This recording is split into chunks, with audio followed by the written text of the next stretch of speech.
नमस्कार। बौद्धिक टेक्निकल में आपका स्वागत है।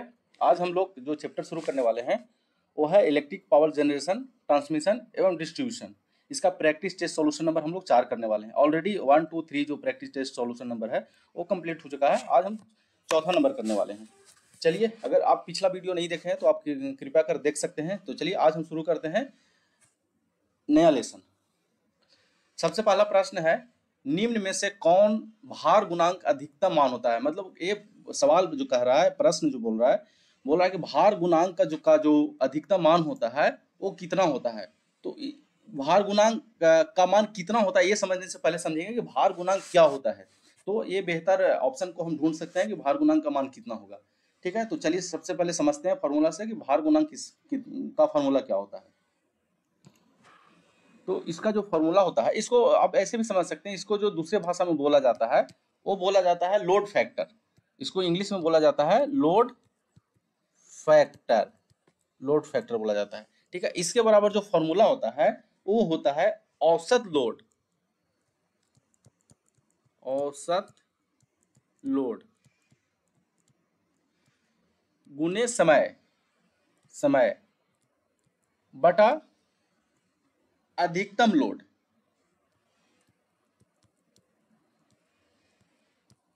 अधिकतम लोड गुने समय। आप अगर मेरे लेक्चर देख रहे हैं तो आप अपने पास पेन और पेपर लेके जरूर बैठे, ताकि आप, मैं बोलता हूँ कुछ इंपॉर्टेंट पॉइंट आपको लगता है तो आप उसे नोट कर लीजिए। समझ रहे ना। हो सकता है कुछ लिखने में यहाँ पे जो है वो स्पेस, जैसे अभी इसमें समय जो लिखा हुआ नहीं दिख रहा है, तो आप उसको जो मैं बोल रहा हूँ उसके आधार पे आप लिख सकते हैं। ठीक है, तो लोड फैक्टर बराबर होता है औसत लोड गुने समय। मतलब कितना समय के लिए निकाल रहे हैं, मान लीजिए 24 घंटा के लिए निकाल रहे हैं, 48 घंटा के लिए निकाल रहे हैं, या हो सकता है 56 घंटा के लिए निकाल रहे हैं, तो गुने समय बटा अधिकतम लोड। अब इसको ऐसे समझ लीजिए कि मान लीजिए हम 24 घंटा के लिए कोई लोड निकाल रहे हैं, तो उसका औसत लोड जो होगा हमेशा जो होगा ना, मैक्सिमम लोड से क्या होगा, कम होगा। हमेशा जो होगा कम होगा। ज्यादा से ज्यादा क्या हो सकता है, औसत लोड और अधिकतम लोड सेम हो सकता है। ये मैक्सिमम क्रिटिकल कंडीशन होता है कि दोनों का मान जो है ना वो सेम हो सकता है। औसत लोड और अधिकतम लोड का मान जो है वो मैक्सिमम संभावना है, मतलब मिनिमम संभावना है कि दोनों का मान सेम हो सकता है। हमेशा जो होता है ना अधिकतम मान, अधिकतम लोड जो होता है किसी भी सब स्टेशन का वो ज्यादा होता है। ठीक है, तो इसलिए जो इसका जो मान होता है ना, एक से हमेशा क्या होता है, सॉरी कम होता है। एक से क्या होता है, कम होता है। जो लोड फैक्टर का मान होता है एक से कम होता है, हमेशा कम होता है। लेकिन देखिए यहाँ पर क्या बोल रहा है, अधिकतम मान होगा। अधिकतम मान मतलब मैक्सिमम चांस जो है, सॉरी मिनिमम चांस जो है वो क्या होगा, तो वो होगा 1। क्रिटिकल कंडीशन में क्या होता है ना, ये जो औसत लोड जो है ना और अधिकतम लोड जो है सेम हो सकता है। ठीक है, तो मान लीजिए 100 किलो वाट बटा ये हो गया 100 किलो वाट। इसको जब आप काटेंगे तो कितना वैल्यू आ जाएगा, इसका हो जाएगा 1। ये क्रिटिकल कंडीशन है, ये हमारा जो दिया हुआ है क्रिटिकल कंडीशन दिया हुआ है। निम्न में से कौन भार गुणांक का अधिकतम मान होगा। क्या बोला, मतलब इससे ज्यादा नहीं जा सकता है। समझ रहे ना, हमेशा क्या होगा, एक से कम होगा, लेकिन कह रहा है अधिकतम मान क्या हो सकता है, तो ये होता है, इसका आंसर होता है ये।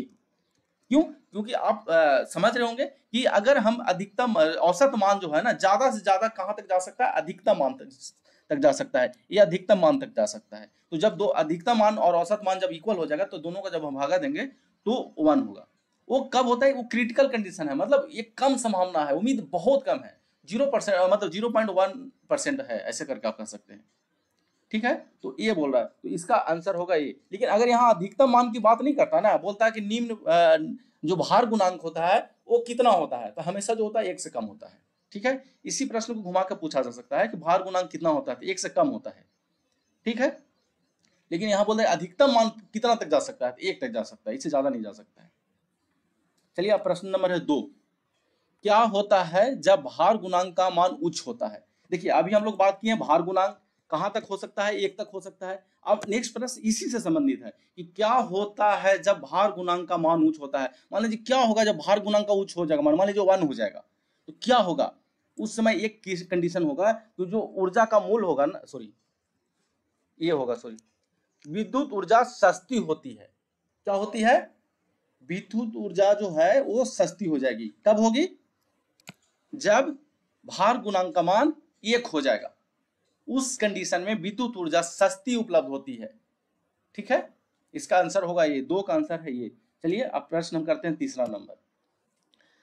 जल शक्ति केंद्रों के इंटेक से ठीक ऊपर बड़ा जल प्रकोष्ठ, जल प्रकोष्ठ मतलब कह रहा है जल प्रकोष्ठ मतलब कुछ ऐसा है, चैम्बर टाइप का है, ठीक है, होता है, क्या होता है, जिससे नियंत्रकारी के रूप में प्रयोग किया जाता है। क्या होता है जिसे नियंत्रकारी के रूप में प्रयोग किया जाता है। कह रहा है सबसे पहले हम थोड़ा सा इसको हाइड्रल पावर, ये जो प्रश्न जो है संबंध रखता है हाइड्रल पावर प्लांट से, तो हम पहले हाइड्रल पावर प्लांट का एक थोड़ा सा नमूना बना लेते हैं। ये क्या है, मान लीजिए हाइड्रल पावर प्लांट है ऐसे करके, ये पहाड़ी एरिया है और यहाँ पे हमारा क्या है, एक टरबाइन लगा हुआ है, हाइड्रल टरबाइन लगा हुआ है, ठीक है। अब यहाँ से ऐसे आता है पहले, ठीक है, यहाँ से ऐसे आता है, फिर यहाँ पे क्या लगा होता है, लगा होता है 4 वे वो लगा रहता है। अब यहाँ से जो होता है ना, पेन स्टोक लगा होता है, इसको कहा जाता है पेन स्टोक, सॉरी इसको कहा जाता है पेन स्टॉक, और इसको कहा जाता है 4 वे बोला जाता है, इसको 4 वे बोला जाता है, ठीक है। इसका जो काम है ना, यही कह रहा है इंटेक के ठीक ऊपर, इंटेक के ठीक ऊपर, ठीक है, वाला जल प्रकोष्ठ, ये जल प्रकोष्ठ जो है ना, यहाँ पे जो ये चैम्बर जो बना हुआ है वो किसके लिए भी इस्तेमाल होता है, नियंत्रणकारी के लिए भी होता है इस्तेमाल, मतलब इसको जो है ना पानी को कंट्रोल करने के लिए भी इस्तेमाल होता है, पानी को ज्यादा तेजी से ये पेन स्टॉक में नहीं जाए इसके लिए इस्तेमाल होता है। तो इसको क्या बोला जाता है, इसका देखिए हम लिख भी चुके हैं यहाँ पे, तो इसको जो बोला था ना 4 वे बोला जाता है, थोड़ा सा इसमें 4 वे होता है, कंप्लीट जो नाम है ना 4 वे होता है, 4 वे होता है इसका। इसका जो आंसर होगा वो होगा बी, 4 वे, ठीक है। आपके लिए एक महत्वपूर्ण सूचना है कि बोधि टेक्निकल ऐप पे एक कोर्स अवेलेबल है जो कि सिर्फ 9 रुपए में अवेलेबल है। उसके लिए क्या करना होगा कि बोधि टेक्निकल ऐप डाउनलोड करना होगा, और डाउनलोड करने के बाद एक जो कोर्स आपको दिखेगा उसका MRP 49 होगा। उसको जब आप उसको आगे जब प्रोसेस करेंगे तो एक कूपन कोड इंटर करने का ऑप्शन आएगा। जब उसमें आप वेलकम 20 इस्तेमाल करेंगे ना, तो वो जो कोर्स 49 में है वो आपको मिल जाएगा कितना में, सिर्फ 9 रुपए में। 9 रुपए में सिर्फ इसलिए मिल रहा है, मेरा मकसद ये था कि ये फ्री ऑफ कॉस्ट दिया जाए, लेकिन इसलिए नहीं दिया जा रहा है ताकि ये स्टूडेंट को ये नहीं लगे कि यार ये परचेज मैं फ्री में किया हूँ, इसका कोई वैल्यू नहीं। जैसे कहावत है ना कि फ्री का वैल्यू नहीं करता है लोग, जब फ्री किसी को कोई चीज मिल जाता है तो वैल्यू नहीं करता है, तो जब कुछ पैसा दे के आप परचेज करेंगे तो इसका वैल्यू करेंगे, ठीक है। इसलिए बेसिकली मकसद ये था देने का, ठीक है, कि 9 रुपए में कम से कम दिया जाए। इसमें क्या क्या मिलने वाला है, 1000 MCQ प्रश्न मिलेगा, ठीक है, जिसमें MCQ टेस्ट रहेगा 50 MCQ टेस्ट रहेगा, जो कि 25 एक टेस्ट का जो एक टेस्ट में जो प्रश्न रहेगा 25 रहेगा, ठीक है, और उसका सॉल्यूशन भी रहेगा। जो 25 प्रश्न हम लोग जो बना रहे हैं, 50 टेस्ट बना रहे हैं MCQ टेस्ट, उसका सॉल्यूशन भी रहेगा। जैसे हम लोग अभी सॉल्यूशन जो कर रहे हैं ना उसी का पार्ट है, ठीक है। तो आप जाकर के इसको परचेज कर सकते हैं, ये आपके लिए जस्ट इन्फॉर्मेशन है। बाकी ये कंटेंट जो है फ्री में भी अवेलेबल है, बोधि टेक्निकल ऐप पे ही अवेलेबल है और यूट्यूब चैनल पे भी अवेलेबल है, तो आप उसको करली देख भी सकते हैं, ठीक है। आप बोधि टेक्निकल ऐप पे जब आप 9 रुपए में परचेज करेंगे ना, तो आपका टाइम का भी काफी बचत होगा, ठीक है। अब कैसे बचत होगा उसको हम लास्ट वीडियो में बात करेंगे। अगर आप वीडियो देख रहे हैं तो लास्ट तक बने रहिए, इसको जरूर हम बात करेंगे कैसे आपका टाइम का बचत होता है बोधि टेक्निकल ऐप डाउनलोड करने से। चलिए अगला प्रश्न है, डाइवर्सिटी गुणांक का मान होता है, डाइवर्सिटी गुणांक का मान क्या होता है। तो इसका जो आंसर है ना, ये इसको हम थोड़ा सा समझते हैं, इसको भी डिटेल में समझते हैं कि डाइवर्सिटी गुणांक जो होता है वो कितना हो सकता है। इसका जो डाइवर्सिटी गुणांक का जो फॉर्मूला होता है ना, वो होता है अधिकतम मान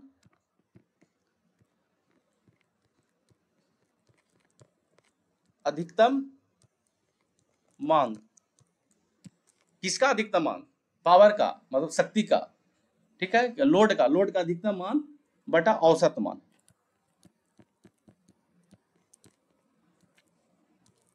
औसत मान, सॉरी मांग यार, मान नहीं, ठीक है, औसत मान, ठीक है। अधिकतम मान डाइवर्सिटी फैक्टर पर क्या हो रहा है, अधिकतम मान बटा औसत मान। औसत मान आप किसी भी का औसत जब निकालेंगे ना, तो अधिकतम मान से हमेशा कम आएगा। मान लीजिए इसका मान 100 है, तो इसका मान जो आएगा ना हमेशा कम आएगा, हमेशा कम आएगा। जहां पे हम लोग यहाँ पे भी बात कर रहे थे, इसमें भी बात कर रहे थे, लेकिन कुछ इसमें हम ये बात कर रहे थे कि कोई कंडीशन ऐसा होता है कि भाई अब ज्यादा से ज्यादा दोनों इक्वल कर सकते हैं, ठीक है। तो यहाँ पे कह रहा है कि यहाँ कोई कंडीशन नहीं लगाया, देखिए ये सिर्फ बोला डाइवर्सिटी गुणांक का मान होता है, कितना होता है नॉर्मल कंडीशन में कितना होता है। तो ये क्या होता है, अधिकतम मान 100 है, ये कितना रहेगा, ये मान लीजिए 90 रहेगा या 99 हो सकता है, इससे ज्यादा नहीं हो सकता। इक्वल भी क्रिटिकल कंडीशन में होता है, तो हमेशा जो होता है ना 1 से अधिक होता है। हमेशा क्या होगा, एक से अधिक होगा। इसका आंसर होगा सी, क्या होगा, एक से अधिक होगा, क्योंकि औसत कभी मान लीजिए ना 10 अंक है, 10 अंक का आप औसत निकाल लीजिए, तो देखिएगा औसत जो निकला है ना, जो उसमें मैक्सिमम वैल्यू है उससे हमेशा कम रहेगा। ठीक है, क्योंकि आपको सबको जोड़ के भागा देना है, तो भागा जाहिर सी बात बीच वाला आ जाएगा। औसत का मान ऐसे ही होता है कि सबसे नीचे और सबसे ऊपर का बीच का पार्ट। ठीक है, चलिए आगे है, निम्न में से कौन सी धारा मनुष्य के लिए निश्चित रूप से घातक है। देखिए इसमें भी कंडीशन है, निश्चित रूप से घातक है, कौन सा सामान है जो मनुष्य अगर उसको टच करता है तो निश्चित रूप से घातक है। तो इसमें आप देख लीजिए सबसे जो मैक्सिमम वाला वैल्यू है वो आंसर होगा। क्यों, क्योंकि मान लीजिए ये जब घातक है, जब ये घातक है, जब ये घातक है, तो ये जाहिर से बात है सबसे ज्यादा घातक होगा, क्योंकि 100 मिली एम्पियर है ये। ठीक है, तो ये ऑप्शन के आधार पे भी छाड़ सकते हैं, इसको आप याद नहीं करना है तो ऑप्शन के आधार पे भी अलग कर सकते हैं, इसको फिल्टर कर सकते हैं। ठीक है, तो इसका जो 5 का आंसर है, आंसर होगा बी। 6ठा नंबर चलते हैं, जल विद्युत शक्ति केंद्र समानता पाए जाते हैं, कहाँ पाए जाते हैं, ये पाए जाते हैं पहाड़ी क्षेत्रों में। जल विद्युत शक्ति केंद्र कहाँ पाए जाते हैं, पहाड़ी क्षेत्र में। मरुस्थली में थोड़ी रहेगा, वहाँ उसके लिए पानी की जरूरत है। दलदल क्षेत्र में थोड़ी, कीचड़ से थोड़ी चलता है। हरित भूमि में तो खेत रहेगा, वहां पे क्या जरूरत है, पानी का उपलब्धता हो ही नहीं सकता है, तो हमेशा होता है पहाड़ी क्षेत्रों में। इसका आंसर होगा बी। अगला है, निम्न में से कौन सा लोड शेडिंग का सबसे उपयोगी विधि है। ये आप डेली फेस करते होंगे, ये जो प्रश्न है ना, ये आपका डेली लाइफ के लिए है। वो कैसे हम अभी बता देते हैं। जैसे आप देखते होंगे कि आपके घर में बिजली है, बिजली आपके घर में 24 आवर नहीं रहता है, जो वो बिजली काटा जाता है ना, उसी को लोड शेडिंग बोला जाता है। कि क्या है, लोड शेडिंग किया जा रहा है। ठीक है, उसका सबसे जो कॉमन यूज तरीका है वो है लोड को ऑफ करना। क्या करता है ना, कि जैसे मान लीजिए 50 कॉलोनी में लोड दिया हुआ है किसी सब स्टेशन से, तो उसमें क्या करेगा ना, लोड शेडिंग क्या करेगा, 50 में दिया हुआ है, 10 का काट देगा, 40 में सप्लाई देगा, फिर 10 का काट देगा दूसरे का किसी आवर में, किसी शेड्यूल में, फिर 40 का देगा, फिर 10 का काट देगा, फिर 40 को देगा। ऐसे करके सबसे आसान तरीका, सबसे कॉमन तरीका है लोड को ऑफ कर देना। ये लोड शेडिंग का सबसे क्या है, कॉमन तरीका है। ठीक है, ये आपके डेली लाइफ मतलब डेली आप इससे मतलब अवगत होंगे। आप ऐसा समझिए कि डेली अवगत होंगे। मतलब इंडिया में कोई ऐसा जगह नहीं है जहां लोड शेडिंग नहीं होता है। कुछ सिटी छोड़ करके, जैसे कोलकाता हो गया, दिल्ली हो गया, ये सब, या मुंबई हो गया, ये सब सिटी छोड़ करके लोड शेडिंग सभी जगह होता है। दिल्ली में भी होता है, कम होता है लेकिन होता है। ठीक है, तो इसका जो कॉमन तरीका है ना, लोड को ऑफ कर देना है। अब नेक्स्ट है, निम्न में से कौन सी प्रणाली भारत में ट्रांसमिशन किया जाता है। ये कौन सा प्रणाली ट्रांसमिशन किया जाता है, तो आप ऐसे देखिएगा, मान लीजिए ये ट्रांसमिशन टावर है। ठीक है, तो देखिएगा 1 2 3। ठीक है, अब एक ऊपर में रहता है, कितना वायर रहता है। ठीक है, इसको हम अलग अलग कर देते हैं, इसको कर देते हैं येलो से, नहीं इसको कर देते हैं ग्रीन से, इसको कर देते हैं ग्रीन से, ये ग्रीन है, ये कर देते हैं रेड से, ये रेड ऑलरेडी है रेड, इसको कर देते हैं येलो से। ये हम समझाने का कोशिश कर रहे हैं। ठीक है, ये जो कॉमन तरीका है ना, वो है 3 फेज 3 वायर, सॉरी 3 वायर। किसके लिए, ट्रांसमिशन के लिए। अब कहेंगे इसमें तो 7 वायर दिख रहा है, तो ये जो सर्किट होता है ना, 3 वायर का एक सर्किट होता है और 3 वायर का अलग सर्किट होता है। तो उस सर्किट को हम वायर से कंसीडर नहीं करेंगे, हमको तीन फेज है और 3 वायर है। और ये जो होता है ना, ये होता है अर्थ वायर। ये देखिएगा, ट्रांसमिशन में बिना इंसुलेटर का जुड़ा, सॉरी ट्रांसमिशन जो टावर होता है उसमें बिना इंसुलेटर को जुड़ा हुआ रहता है। इसका एक अलग यूज है, बहुत महत्वपूर्ण वायर होता है, ये पतला होता है, महत्वपूर्ण वायर होता है। ऐसे जनरली जो गांव में लोग बात करते हैं कि सबसे ज्यादा जो विद्युत धारा होता है उसी में होता है, ऐसा नहीं होता है। उसका पोटेंशियल 0 होता है। वो टावर का जो पोटेंशियल है, जो अर्थ का पोटेंशियल है, उसी के पोटेंशियल पे होता है। और इसमें जो इस्तेमाल होता है 3 वायर 3 फेज होता है। देखिए 1 वायर 2 वायर 3 वायर। ठीक है, 3 वायर 3 फेज होता है। इसका जो आंसर होगा ना, ये होगा बी। अब हम डिस्ट्रीब्यूशन में थोड़ा सा बात कर लेते हैं कि डिस्ट्रीब्यूशन का क्या होता है। जो हमारा डिस्ट्रीब्यूशन होता है ना, वो होता है 3 फेज 4 वायर। आप कहेंगे 3 फेज 4 वायर कैसे हो गया। देखिएगा, जहां पे डिस्ट्रीब्यूशन होता है, जो आपके घर में सप्लाई आता है, 3 तार नहीं, एक 4 तार रहता है जो कि नीचे रहता है। ठीक है, इस 4 तार नीचे रहता है, ये फेज रहता है आर वाई और बी। और ये जो रहता है ना, ये न्यूट्रल रहता है, ये अर्थ नहीं रहता है, ध्यान रखिएगा, ये न्यूट्रल रहता है। लेकिन जो ट्रांसमिशन जो टावर था, जो ट्रांसमिशन टावर हम बात कर रहे थे, ये वाला, ये क्या होता है, अर्थ वायर रहता है, न्यूट्रल नहीं रहता है, ये अर्थ वायर रहता है। ये कौन सा वायर रहता है, अर्थ वायर। लेकिन इसमें हम क्या रहता है, ये न्यूट्रल वायर रहता है। जैसे हमारा delta connection sorry star connection बनता है ना, तो इसका जो एक कॉमन वाला जो पॉइंट है, इसको क्या करता है, इसको करके अर्थ करके और इसको न्यूट्रल बना दिया जाता है। ये न्यूट्रल पॉइंट हो गया, जहाँ पे ट्रांसफार्मर रहता है वहाँ पे अर्थ कर दिया जाता है, बाकी न्यूट्रल के लिए इस्तेमाल होता है इसका।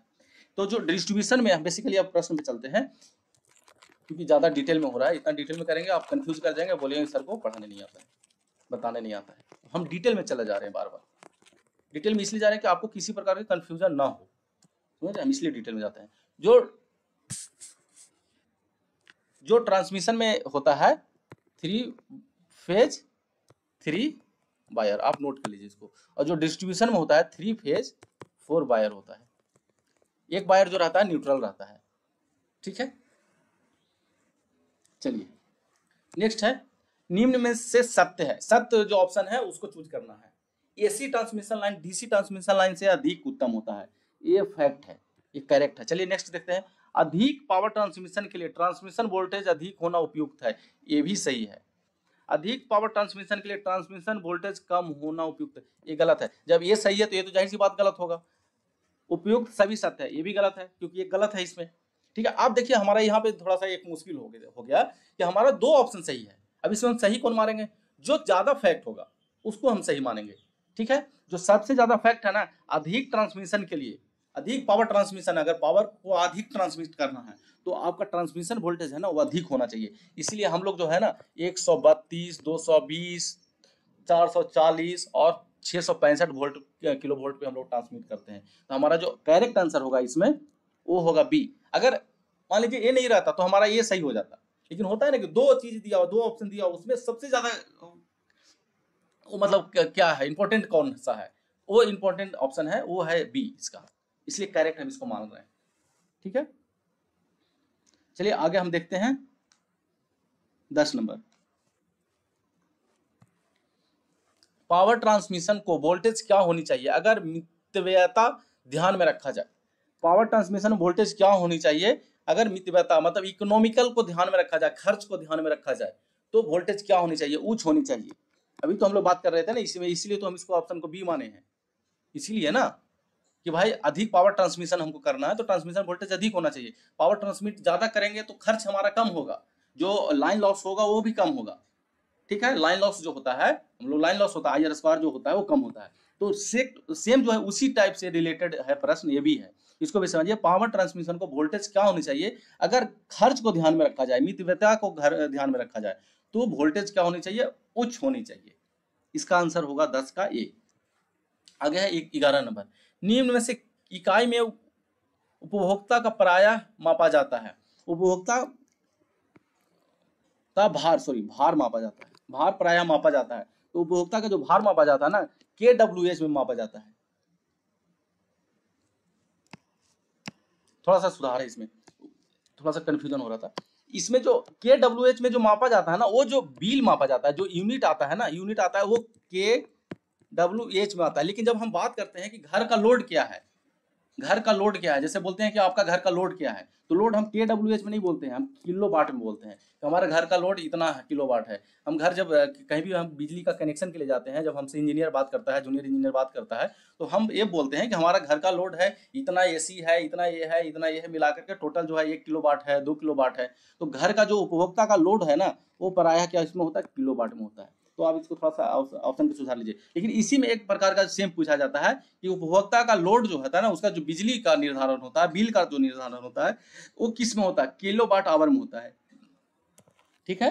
थोड़ा सा फर्क है इसमें, थोड़ा सा अगर क्वेश्चन पूछेगा तो थोड़ा सा खाली घुमा के पूछ सकता है कि बिजली जो उपभोक्ता का बिजली बिल का जो निर्धारण होता है वो किस में होता है? तो होता है किलो वाट आवर में, और लोड जो होता है किलो वाट में होता है। तो इसका जो आंसर होगा ए, ठीक है।